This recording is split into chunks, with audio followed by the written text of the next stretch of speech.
মধ্যপ্রাচ্যে আবারও উত্তেজনা চরমে। ইরান ও ইসরায়েলের সংঘাত কি নতুন যুদ্ধের দিকে যাচ্ছে? চলুন জেনে নেই সর্বশেষ পরিস্থিতি।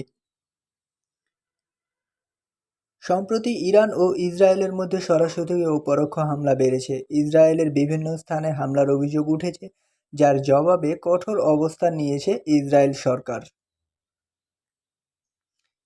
ইসরায়েল তাদের সামরিক বাহিনীকে হাই অ্যালার্টে রেখেছে, আর অন্যদিকে ইরানও জানিয়েছে যে কোনো আক্রমণের জবাব আরও শক্তভাবে দেওয়া হবে।